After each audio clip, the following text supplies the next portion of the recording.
All right. Sorry about that, guys. I had a little frozen issue there. Sorry about that, Kai. I had my link was frozen for whatever time it was. But No, no worries, man. I had a feeling something was going wrong because I was watching the number and it was staying still, and then like yeah, glitchy on my end as well. yeah. Okay. So we got it all figured out. Thanks to my wife for helping me out on Yeah, that one. I heard her voice the first time, and I was like, I'm seeing it on my end too. I was trying to Yeah, load my iPad. yeah. So we were talking about stationary handwork, things to do, prior to, getting into like mass fungo. Is there a progression that you like to do? Do you like to start with feet, or and do stuff with the hands first, or let's talk about that if you could? Yeah, well, I think it all depends on the age level and then what you're trying to accomplish in a given session, right? But Hmm. every kind of good infield circuit has a build up, right? If you think about what people do on offense, they got T work and front toss and side toss and coach BP, mix BP into a machine and then a game pitcher. And so infield requires the same thing as you know. And so Hmm. a great progression I like is something to activate the hands, something to activate the feet, and then into that ground ball work. And the activating the hands, you got limitless options, Hmm. in terms of kneeling and stationary and road and short fungo and underhand fed, overhand fed, mixed balls, mini glove, Hmm. flat glove. And then in terms of activating the feet, it's just kind of all about promoting a certain type of movement. So is it the pre-field footwork? Is it the post-field footwork? Whatever maybe a given infielder or given infield group has to work Hmm. on that day. That's what I would do. So, spend 5 to 10 minutes on each of those and then get into ground balls when we feel like the engine's primed and we've got a good feel. I prefer breaking it down like that and chunking those activities because Yeah. um, the idea is that once you get into those live bullets off the fungo, you want to be doing and competing and have more teaching in that build up period. Right, right. And I think, is that something that would you do the same thing every day, or would you try to mix it up a little bit to add some variety so that the guys are staying, it's a fresh routine for them. Yeah, I think it's all about variety, right? And so Hmm. you got to find the balance between the consistency of a routine, Hmm. so something that creates results, that Right. prepares the fielders to go to work, but then something that's also fresh, so you're not going to sleepwalk through it. Because a Yeah. routine that you can do thoughtlessly, that's not necessarily preparing you the same way in terms of a routine that you have to be engaged with. And so Sure. that balance is an important thing. Sure. Okay. We got a bunch of people that are logging on that are young infielders, guys. So a couple, and if you guys have questions, shoot them down in the comments section below, and we can address them. I got one from Gavin out of Sacramento, uh, and he says, "What are some fielding drills that people can do at home?" Obviously, there's some issues that we all can't are stuck at home right now. What are some things that kids can do at home to work on infield play? Yeah, I think there's three primary components that young fielders can think about doing right now. So the first thing they can do is improve their throwing. And people are going to say, well, throwing, you think you need a lot of space, or you need a partner, or you need Hmm. specific equipment. In actuality, to improve your throwing at home during a quarantine time, all you need is a ball, right? Whether that's a baseball, it's a great time because you're not going to play a game anytime soon because we're in the middle of this. Then maybe Hmm. you can incorporate a heavy ball. And by heavy ball, I'm not saying something extreme.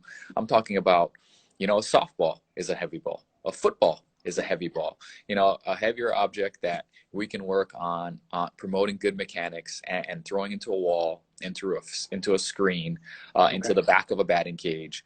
If you don't have any of those things, you can hang a comforter off a clothesline and throw Hmm. into that. Like the options are limitless. And in terms of coaching yourself, in terms and promoting proper mechanics, all you want to do is put yourself in good game-like positions where you're moving in and out of good positions, and then film yourself. Take your camera phone, set it on a chair, and watch your throwing mechanics on high intent throws with those balls into that mat or screen, and Hmm. compare yourself to the movement patterns that the best throwers in the world. So that's the first piece of staying home, is Hmm. not, instead of thinking about it like, hey, this is a time where my arm's going to go to waste, it could actually be a time to build because you have that Right. no fear of a game coming up and you can really hone in on some good movements. Um, in terms of the second piece to the puzzle, to me, is wall ball. And wall ball stands the test of time, right? As Yeah. there's going to be a million cool hitting gadgets that get invented between in the last 50 years, 100 years, 10 years, 5 years, but wall ball is still undefeated. And so the reason why you love wall ball is you can do barehanded with a mini glove, with a tennis ball, with a racquetball, with a baseball, with 2 baseballs. And all you can do, all you should set out to do is think about all the demands you have in a game. All right, I got to field a ground ball and throw to first. I got to field a ground ball and throw to second. I got to tag. I got to do a pivot. I got to do relay technique. I got to stretch and catch. And you can do all those things off the wall.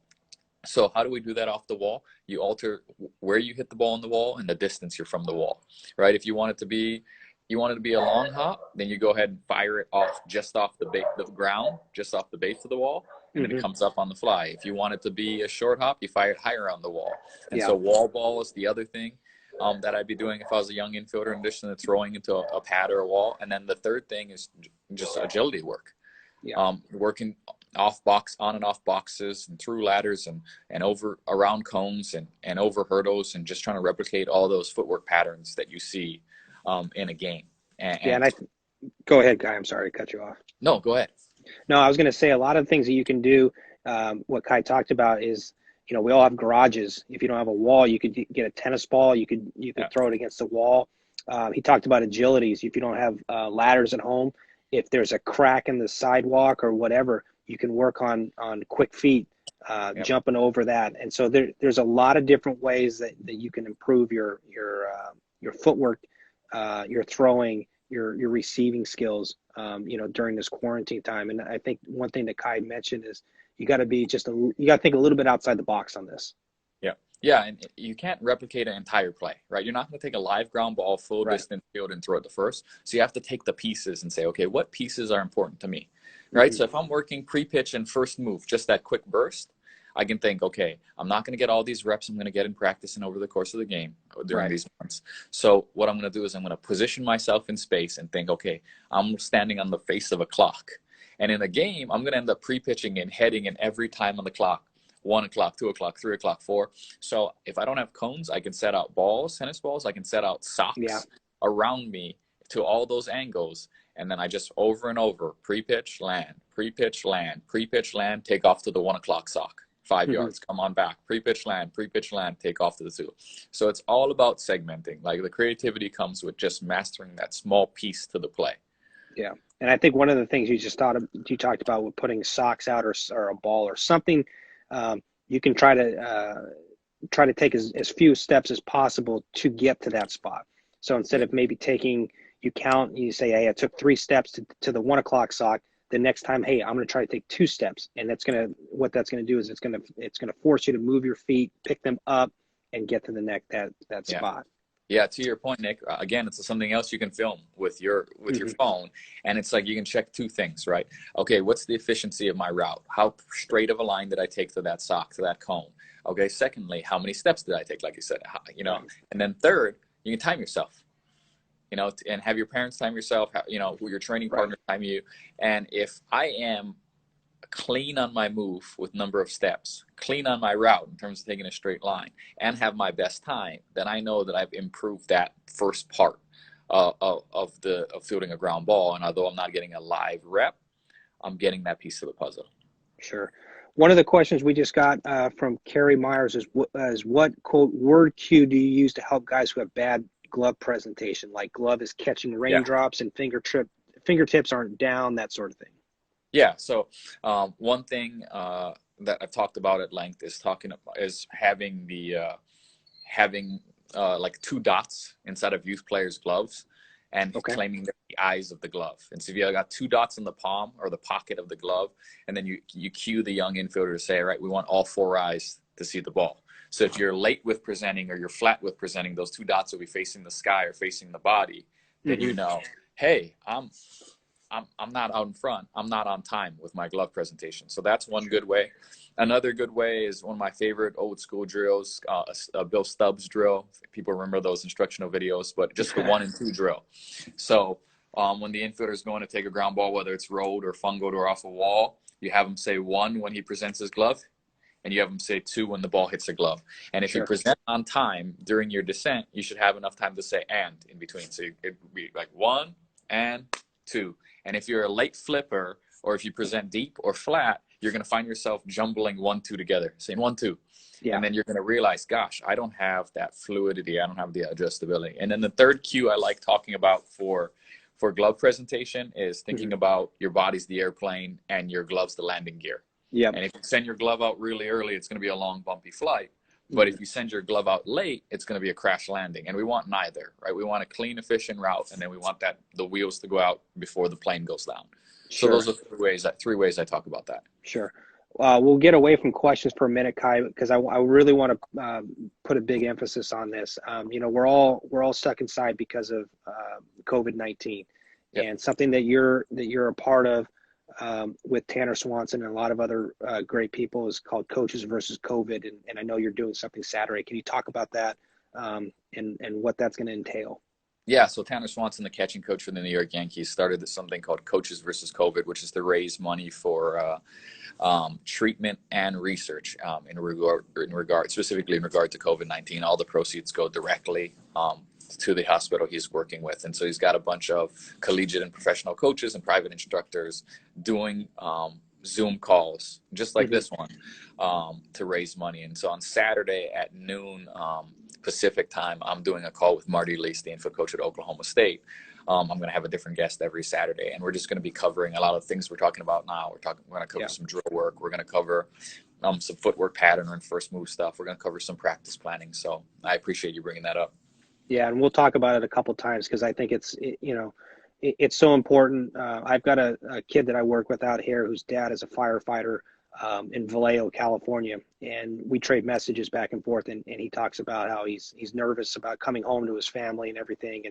And part of the reason I started these Instagram live sessions is somewhat like you, is just to try to give back. I can't go out there and fight this, but I can go out there and try to give information to kids, and just like you're trying to raise some money, which I think is awesome, Kai. Yeah, and provide people an outlet, right? We're all exactly going crazy staying home, so at least we can feel a little bit more connected and hop on something and talk about something we're passionate about. Absolutely. When you look at very successful infielders, Kai, what are some traits they have? What are the habits that you see from them on a daily basis? Obviously, you're working with the best of the best, Brandon Crawford, Evan Longoria, those kind of guys. But take us and just give us an idea of what you see.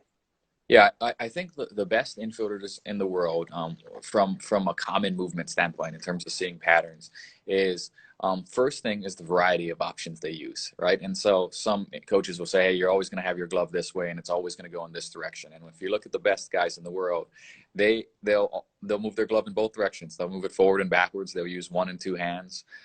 So they have the flexibility to make different moves. So that's one thing that's super common, is that they have a lot more solutions to the problems they encounter in a game.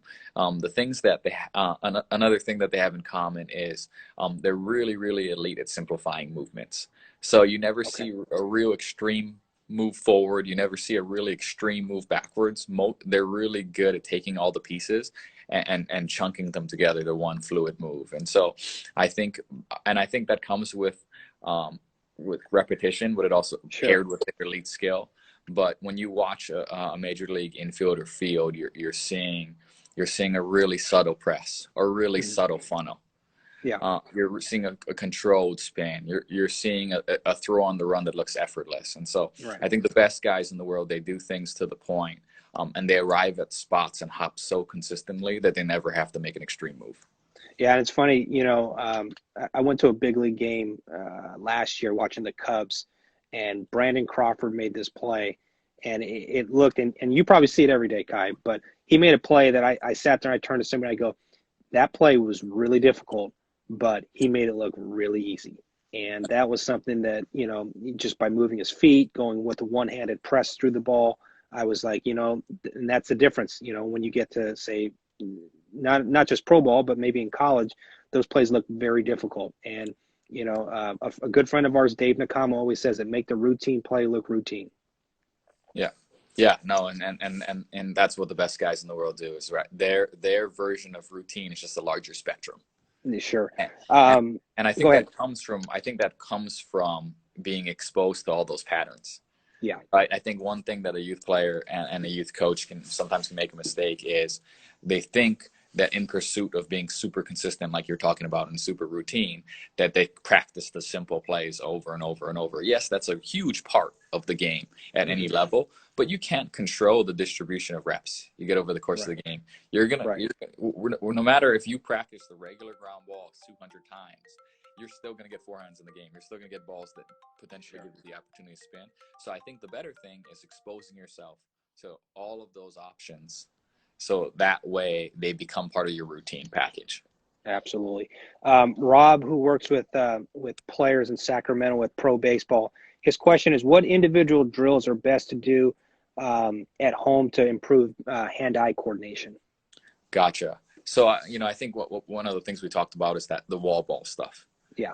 Right. So kind of using a ball off a wall, I think using different balls is a good way for the ball to interact with the wall or the ground differently. So like I said earlier, a racket ball is going to be tougher to catch, bounce faster, interact with your glove differently. Same goes for a wiffle ball and a tennis ball and a heavy ball and a baseball. And so I think that's a really good way. It's just getting yourself into really good fielding positions and creating those different hops and those different lanes to react from there. I don't think you necessarily need to get like overly creative and fancy. I think it's just increasing the volume of those quick reactions. I think another important piece to training hand-eye coordination for infielders is shrinking the space. If you only have a garage or a living room or a small backyard, that's actually not, shouldn't hurt you. That's actually a benefit.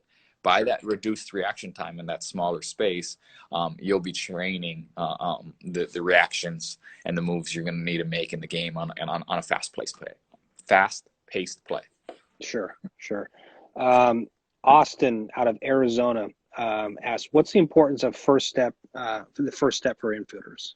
Yeah, so I think this is a really important topic, and I think sometimes we can run into trouble when we call it first step. And so my preference is to call it first move, because when you look at the best first move steps in the world, right? So if it's a linebacker backpedaling and then has to come forward to play the run, it's any athlete who's in that static position and then has to react in a different direction. Yeah. Those best first moves, if you just took that step by itself, it would seem inefficient.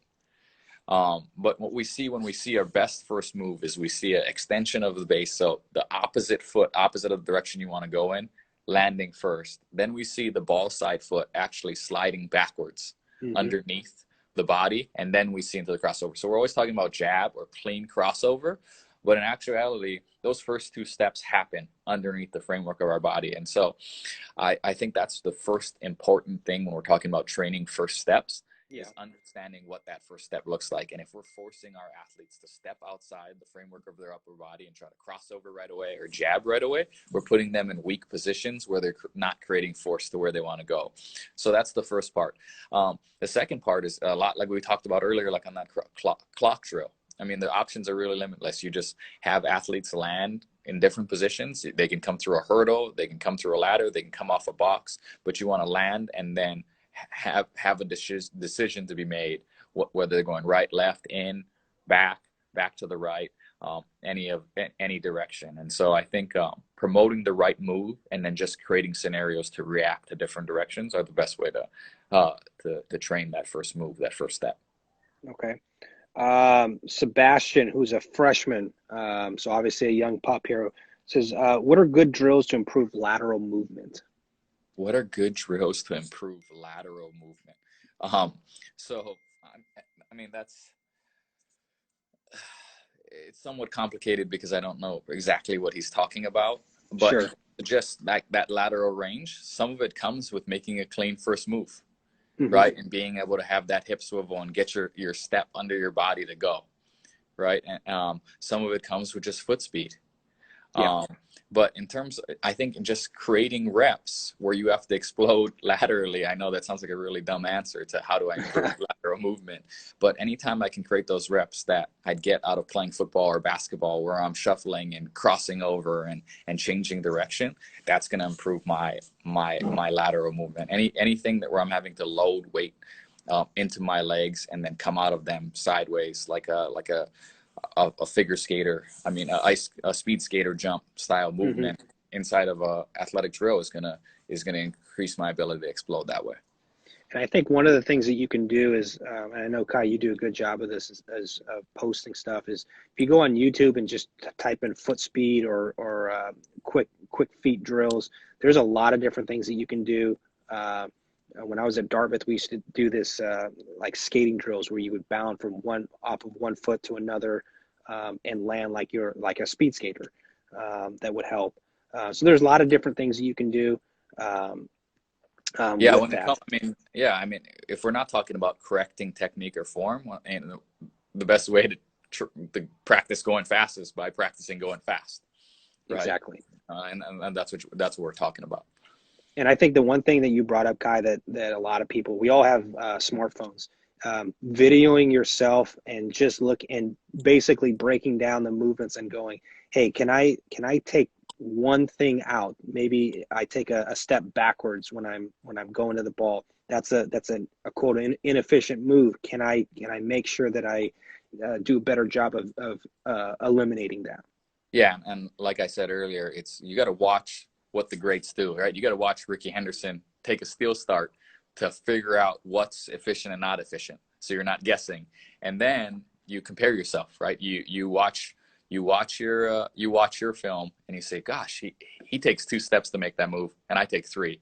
Yeah. Man, he goes backwards, but he beats me in 5 to 10 yards, and I lose because Yeah. I go forward first. And so, Yeah. yeah, like the film never lies. And Mm-hmm. so that's the best place to start. Question that just came across from Jay Crame 17. What's a good way to approach a hard hit ball, like a hard ground ball that's right at you?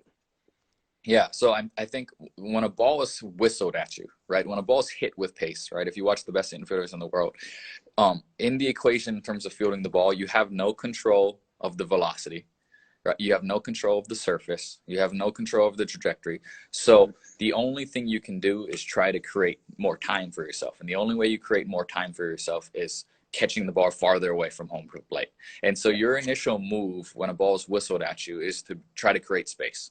So I talk about getting below it and getting beside it, right? The sooner I can get beside it and the sooner I can get below it, the better I'm in a position to kind of drop step and continue to ride that ball backwards, whether it's to my glove side or to my backhand side. If you freeze up or if you take a false step inward, you're screwed, because then you're at the mercy of whatever hops arrive. But if you swivel those hips open and you get below it and beside it, then you can make a decision that if you're going to have to step in for that final hop and press through it, or if you're going to continue.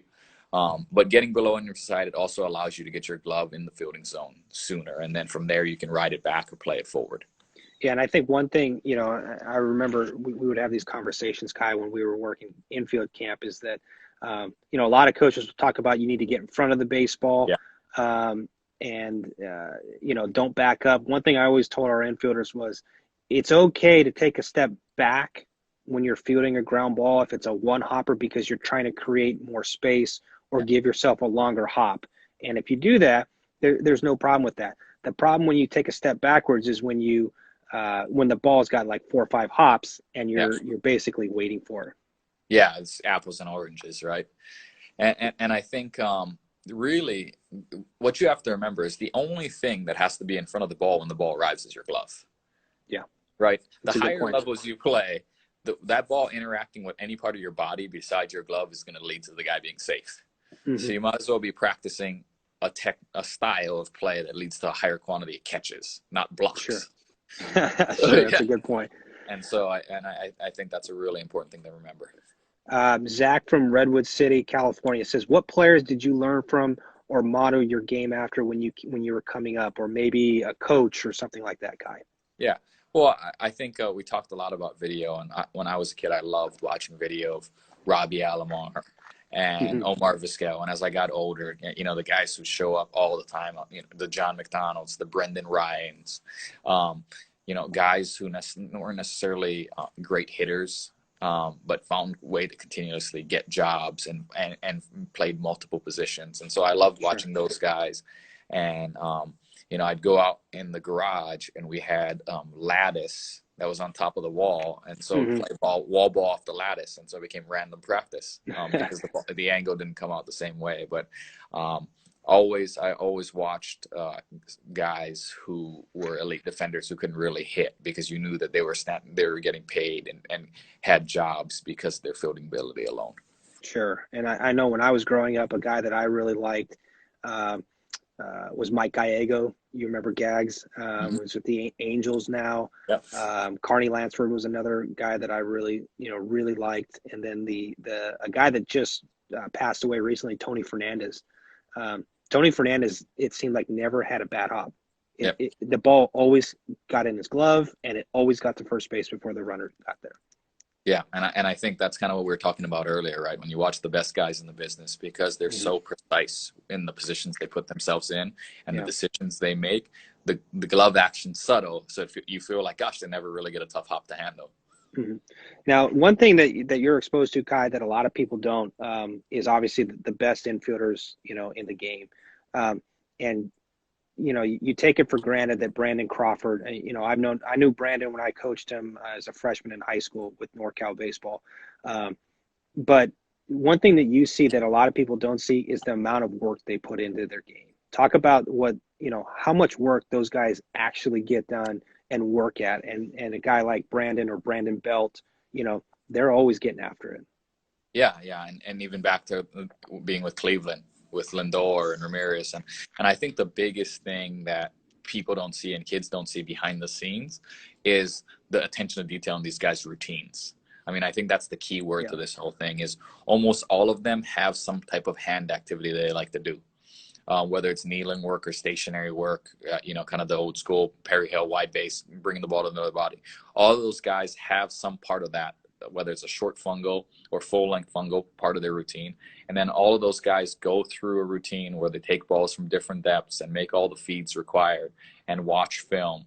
And so I think that's really the biggest thing is sometimes infield play can be tough because all the highlights we see on TV are spins and jumps and on the run and bare hands and behind the backs. And when in actuality, these guys are incredibly elite because of how much they take care of the rock on the routine play. And that happens because the kind of work they put in every day. Sure, absolutely.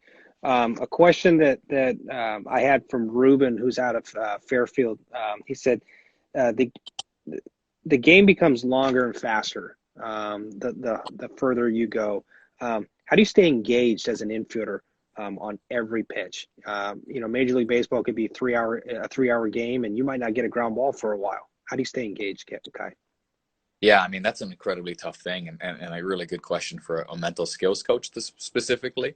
But I think the best way to stay engaged is by taking advantage of the space in between pitches, right? Okay. Here in San Francisco, we talk about it. Our mental skills coach talks about winning those 15 seconds, right? And having a routine to unplug yourself out of the game, look around, check the scoreboard, fix the area, to then get replugged in. If you attempt to stay focused and not blink for 3 hours on defense, that's not going to happen. So you got to dominate those times in between to look around and scan the field and make a decision and see a batter make an adjustment and get a feel for what pitch is coming.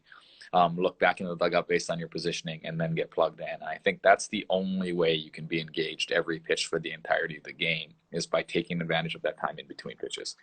And I know that I actually talked with another one of our friends, Rich Price at Kansas, about this. And Rich and Richie, his son that work with the infielders, Richie would talk about, just throwing the ball around the infield. Don't catch it flat-footed, but catch it with your feet moving, with a little bit of rhythm, because that kind of helps keep your feet engaged and just keeping your hands engaged and just, keeping that mental focus is something that's key. Yeah, you have to take advantage of all those random reps you have in between to stay engaged. Tucker Frawley, who I think I saw his name come through here earlier, he's on this call. I think he always likes to talk about the value, and Travis Fryman, when I was with the Indians, they both love talking about the value of in-between inning ground balls and using those as a chance to plug yourself in. Travis used to say he'd like to see 3 throws be made every time between innings. He'd like to see a conventional throw. He'd like to see a ball where you got to play on the run, and he'd like to see you make the longest throw potentially required in that next half inning. And you made each of those throws that elevated your focus and prepared yourself physically for that first batter of that next inning. So when you think about those throws in that capacity and you think about the throw it around after outs, those are easy opportunities to re-plug yourself in, and connect your mind and your body, and go back to work. Yeah, and I think that's a great point, especially in between innings. Um, if you're on a high school level and you've got 7 innings and you can make 3 throws, that's 21 throws you can make that you can really work on different arm angles. You could work on, I've got a kid that I work with in Fairfield where I said, hey, every ground ball you take from now on, I want you to try to make it either a slow roller or a backhand and work on throwing that ball to first. You don't have to front every ball up because that's when you practice all the time. Yeah, Practice the things you're not good at. exactly. Now, when you've working in pro ball, Kai, what are some guys that you've seen? Coaches. What are do they have keys to every infielder? Do they have things that they're whether it's Travis Fryman, that they really just harp over and over and over again?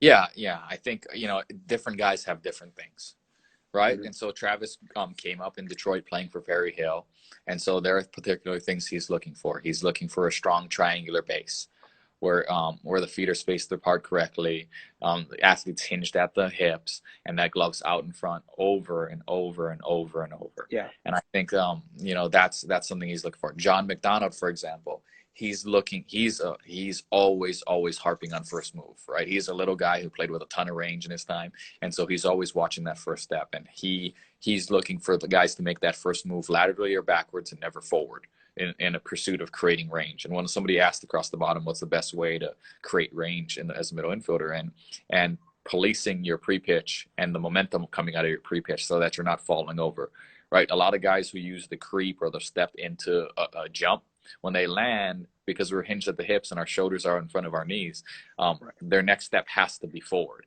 And that's Correct. incredibly limiting. If I then have to gather myself and then create an angle backwards, I've reduced my range in the middle. And so one of the best ways to police that is by controlling my center of mass when I land. And that's something that Johnny cares a lot about. So a lot of different infield coaches care a lot about different things. Ron Wotus, for example, really legendary guy in San Francisco. I mean, something that really matters to him is just general ball security. When Mm-hmm. that ball hits your glove, he wants it to stick. He doesn't want to see a rattle. He doesn't want to see a Right. bobble. He wants that thing to be secured. And so I think along the way, when you get exposed to all of those infield guys, you kind of learn the value of each of the pieces of the pie in which they care about so much. Sure, absolutely. Now, one thing that I know that's a really intricate move, or part of the fielding process is a infielder's hips. And a lot of times what you'll see is that butt gets a little bit high and angled, and that's when you have a limited reach to the baseball. How can you improve, hip flexibility or just flexibility in general, Kai, as an infielder? Yeah, well, being able to hinge as an infielder, you have to be able to do that two-footed and one-footed. And so kind of an easy way to do that is kind of load some weight and do like a modified straight leg deadlift, right? Whether you're holding a light kettlebell or doing it with a med ball, and do it off 2 feet in a mirror kind of sideways, do it off your right foot, do it off your left foot, and make sure you, with a flat back, you can hinge and get down. Because as you said, the more you hinge with your hips and the further you can send your shoulders out in front of your knees, then the softer your hands become. Because the Right. further my top half is out there, then the less I have to reach with my arms, and the less I'm having extended limbs interacting with the ball. Mm-hmm. The deeper I'm into my squat, and the more upright my chest is, and the further my shoulders drift behind my knees, the more I have to extend my arms out to interact with the ball, and therefore the stiffer my hands become. Sure, absolutely. The other question that I think a lot of infielders have, and a lot of people that I talk to, and I wanted to get your opinion on this, is the backhand play. A lot of times guys will TJ Bruce at Nevada, one of the things that he tries to do a good job of is in the fall that he doesn't let his players go to the backhand. He wants them to work around the baseball as much as possible, and then they'll get into the backhand. Talk about the backhand play, Kai, and what are some keys for you? Yeah, so that's an interesting thing, and there's a lot of really good infield coaches, like TJ Bruce is a really good infield coach out there, who increase their players' range. And John McDonough believed in this by having rounds where you couldn't do anything but get around. That's not necessarily what would happen in the game, but it's a really, really good way for an infielder to test their limitations with and see how clean they can make their first move and how quickly they can react and how hard they can run to turn a ball into a two-handed play. So that's a great activity, just expanding your reach and expanding your range of your two-handed lane. In terms of improving the backhand in general, one of the first things is understanding the different backhands, right? If you talk to the Nate Troskys or the Billy Boyers of the world, gosh, they got 7, 8, 9 different backhands. Right. The more importantly than the actual number of backhands they have, for me, is understanding that two backhands aren't necessarily the same. So we shouldn't be teaching just one rake or one pick and stick technique. The matter of fact is pretty simple, is sometimes I'm going to backhand the ball that I can't get around, but I can still be to the spot, and I'm going to arrive with my right foot out. Right. Sometimes I'm going to backhand the ball where I couldn't get it to the spot, and I'm going to end up fielding it with my left foot out. Sometimes when I field it with my left foot out, it's my momentum's going to be taking me towards the third base coach, sometimes the third base bag, sometimes the left fielder. So the biggest key is, okay, do I have the glove action skills to field all the different types of hops with my left foot forward on the run or my right foot forward and I'm planted, right? So let's say my right foot's forward and it's a short hop, then that's a ball I'm going to play through. And so I'm just going to go thumb down to thumb up and ride that momentum to first base. Let's say my right foot's forward and it's a long hop, then that's something I'm going to ride backwards into my right hip and throw. And so that's where you see all these different patterns that Trosky and Billy talk about. Sometimes my left foot's forward and it's a short hop, and maybe I'm just going to twirl my glove, quarter turn, and throw across my body. Sometimes my left foot's forward and it's a long hop, and I'm going to ride it and then replace my feet. So I think the thing is, when we're working on backhands, we shouldn't be having these precise spots where we're supposed to intersect the ball. I think we should just extend balls, whether it's rolled or fungoed, beyond our reach to the right, and then intercept them and wherever we intercept them, and deal with whatever hop we get and whatever foot we're off of. And I think if we create a high volume of those, we'll have the ability to stop those backhanded plays. Sure.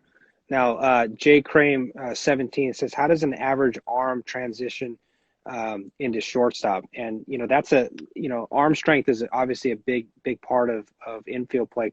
Kai, talk about how can a player improve their arm strength, whether they're on the field or certainly at home right now?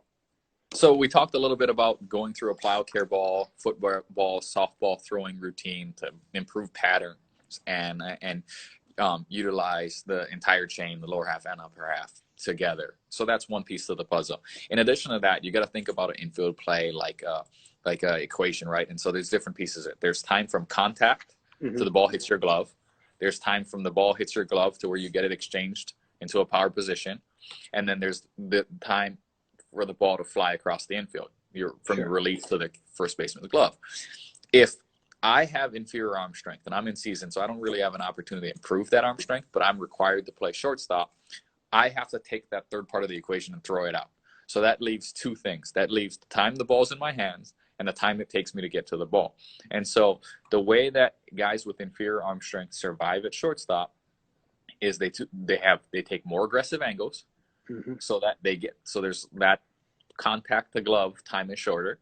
And then they use really efficient post-field techniques. So they're always getting in and getting out within 2 steps or less than 2 steps. Those are the only things you can control if you are an average to below average thrower required to play on the left side. So really precise angles, taking angles that cut the distance, and getting in and getting rid of it. How clean can I make my exchange so I get rid of that ball in 2 steps? And, a guy that comes to mind when you talk about that guy is David Eckstein. David Eckstein didn't have the best arm, and for people that don't know him, you can YouTube him and check him out. He didn't have the best arm, but as you said, he was precise getting into the spot, and getting that ball from when it touched his glove in the air towards first base was extremely fast. Yeah. If you watch Eckstein's videos on YouTube, if you watch John McDonald's videos on YouTube, I think there's like 17 minutes between the two of them highlights. There's rarely ever a play in which they take more than 2 steps to exchange. And that's what they have to do. Would I prescribe that to everyone? No, because your ball security goes down and your carry and your accuracy usually goes down the less steps you take. But that's the plays they had to make for them to survive at shortstop with their arm strength. Sure. This is kind of a personal question, Kai. For you, you came from Hawaii, went to a Division III school, and now you're a coach in the big leagues.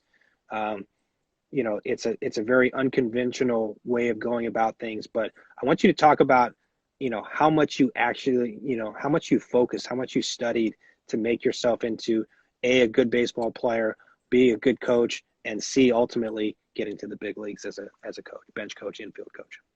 Yeah, well, I think the cool thing about today's baseball landscape is that there's information everywhere, right? I could watch YouTube, I could watch games, I could watch highlights, I could watch replays. You could go and listen to coaches talk. You can watch videos of coaching talk.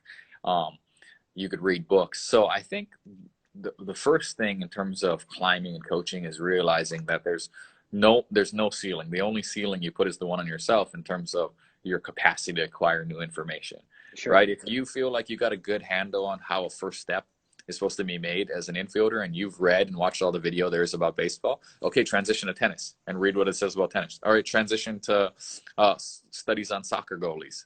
Yeah. Right. And so that's what was effective for me, is every time where I felt like I got to the bottom of the well, right, I moved to a new well. And I said, okay, what's volleyball doing for that type of move? Okay, what are pitching coaches you teaching in regard to that type of correcting that type of arm action issue? Sure. And everything in between. And so I think there's no limitation on acquiring that information and going through it. The other thing is, once you get on the field, you got to follow the fruit, use some common sense, right? And you've coached for a long time. It's all about, okay, trying something with a guy, and if it works, then you keep it in the bag and you go back to it. If it doesn't work, you go to a new thing, not being married to one way and one technique. Sure. And so I think between the two things, always evolving and following the fruit on field, and always studying and consuming information off field, is going to create the most opportunities for people. Sure. If you guys have more questions, fire them away at the very bottom. And I want to go back to that coaches versus COVID thing that you're doing, Kai. What are, for somebody that logs on, you guys ask for a nominal donation, which I think is invaluable. I mean, what you guys are doing is great. Talk about the things that you're gonna go over on your talk with Marty on Saturday. Yeah, so we're going to be breaking up infield play over the course of the weeks into a couple of different pieces. With Marty, we're going to talk a lot about action at the catch, exchanging the baseball, post-field footwork patterns. So, 2, 4, 3-step patterns, and then the most common footwork patterns you see in general, just fielding ground balls. So that's kind of in his wheelhouse, things he's been talking about for a long time. So we're going to put a new twist on it. We're going to watch some film. We're going to talk about that. With John McDonald in week 2, we're going to talk about some athletic plays, some quick 6-4 feeds, plays on the run, and the little nuances to those plays, especially because he made them so well. With Travis Fryman in week 3, we're going to dive into posture at the catch, and stationary work, and those parts of the routine that make players consistent, and how he's seen infield instruction change in his time. And then with Coach Morrow in the 4th week, we're going to talk about what's made him successful with all those different shortstops who all look differently. We've played Division I and professionally for him, and then we'll talk a little bit about throwing programs. That's awesome. Now I know that you did when you were at UNC. You went to spring training with the Cardinals with, I think it was Colton with Colton Wong. Talk about the stuff that you saw at spring training that you took back with you to your infielders at UNC that you tried to implement. Yeah, I think thanks to Colton, I was able to shadow Jose Oquendo. And the thing that was refreshing to me being around Jose Oquendo is how precise he was about solving for each guy's specific flaws. So when it came to his different infielders, he'd watched enough film that he was very, very much aware of where their shortcomings came and where their strengths were. And all of the sessions were all about taking their strengths and amplifying them, and taking their shortcomings and having a new solution either eliminating that play or having a new pattern he'd use for that play. And so I think that showed me that even at the highest levels, if you could add that attention to detail and break things down into the little pieces, then there's really no level that should be without that level of detail. I think sometimes people think in professional baseball they're the best in the world and they're just rolling out the balls. And to see him break things down and do stationary and footwork and build out into ground ball work reaffirmed to me that that was the way to build out a professional baseball practice and a collegiate baseball practice, a high school baseball practice, and a youth baseball practice. Yeah, and I think that the one thing, Kai, that I get from you that you're talking about is attention to detail. You are phenomenal about that, and I think a lot of the coaches that we know are, it's that attention to detail. There's no part of infield play, whether it's a step where your arm is, your elbow is, that you can't break down, that you can really do a good job of focusing on. And that's where I think we talked about video can be extremely huge right now while you're playing. Yeah, and I think sometimes people get confused, right? You go on social media and there's a lot of jargon and information and people breaking down small moves, and you think, okay, is that how you're supposed to coach a guy? No, I wouldn't necessarily say that, right? I think you should have that attention to detail to know all the little pieces, because that's what's going to allow you to teach it simply the best, right? Because once you know all the parts, then you can boil it down just to the part that that player needs.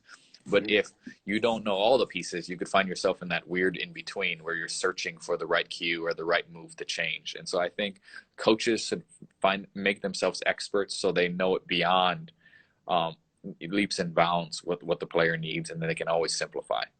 Yeah. J. Crane 17, for coaches, what are different phrases you use when giving praise, Kai? Perry Hill with the Mariners is always saying, stop it. What are some different, praises or ways you give praise to your players? Yeah. I think so in Cleveland, we were really fortunate to have a guy named Mark Manella. And Mark Manella is the superintendent who founded the KIPP charter schools in Philadelphia. And so he took kids from an underprivileged area and he made them achieve from a test score standpoint that's unprecedented. And he'd always talk to us about feedback. And I took something he said to heart is, if you gave an instruction, so let's say I'm coaching a kid named Johnny and we're talking about presenting on time, like you talked about earlier.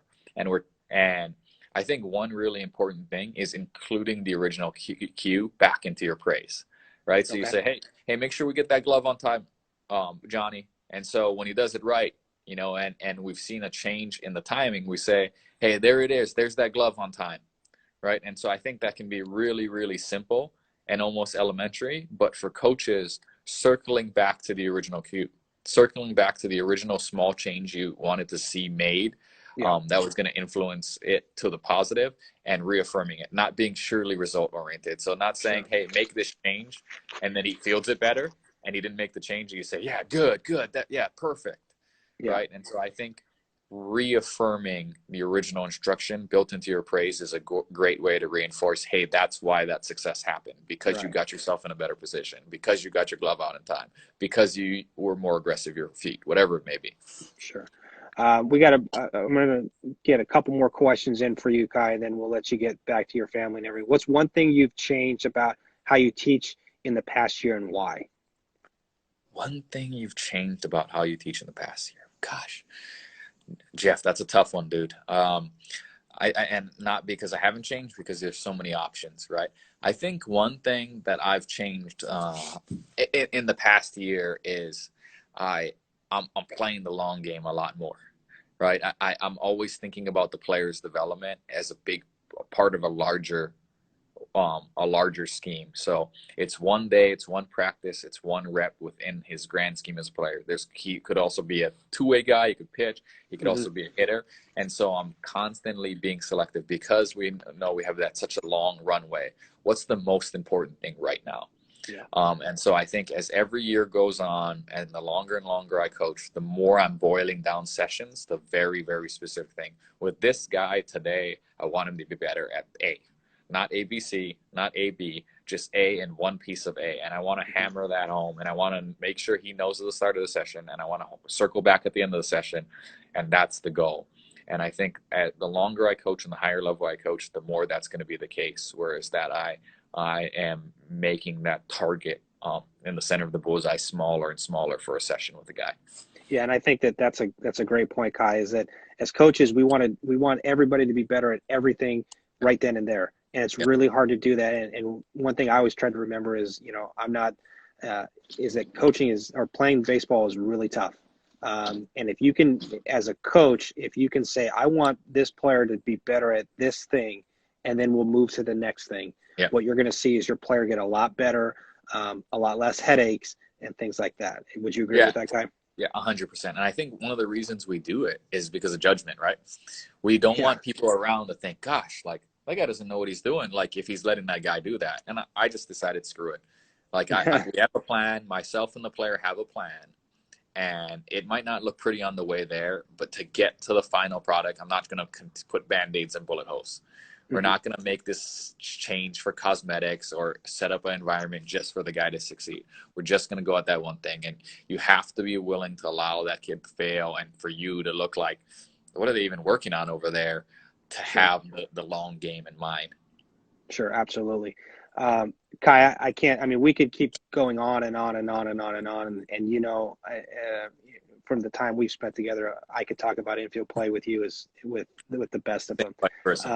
What are ways that people can follow you if they, for some reason, don't know how to follow you on social media, go to one of your camps, etc. How to find you on Coaches versus COVID? How can people find, and get information about it? Yeah, so I try to produce info on the Friday Fielders Instagram, on my own Instagram. The same for Twitter. That guy Kai on Twitter, the Friday Fielders Twitter, and then FridayFieldersCamps.com is my camp website where you can get information for these events and also register for Coaches versus COVID. And then lastly, the Giants produce 3 9-minute quick mini television shows called Training Like a Big League Infielder, and there's a bunch of drills and activities with myself and some of the guys and some of the other coaches working. So that's a great place to check some of this stuff out. I'm going to say something, Kai. There's no quick 9 minutes of that. I literally had to stop it, rewind it, break it down, watch it, take notes. Awesome. I mean, I was sitting there for 30, 45 minutes on just one of those. And that's awesome. You guys can, check it out. I'll post it on my information on social media. But Kai, this has been tremendously helpful, to get your opinion on things. I know a lot of people have probably come away with a lot of information. If you guys have questions, I certainly can respond through my social media. Kai, I'm sure, can help as much as he can. But I really encourage you guys to log on to Coaches versus COVID on Saturday, whether it's this Saturday or over the next 4 Saturdays, because we got to find a way to stop this this virus and get ourselves back into normal day, everyday life. Absolutely. Thanks for having me, Nick. Good talking to you. Thanks, Kai. You got it, buddy. Tell everybody I said hi. Thanks to everybody for logging in and watching tonight.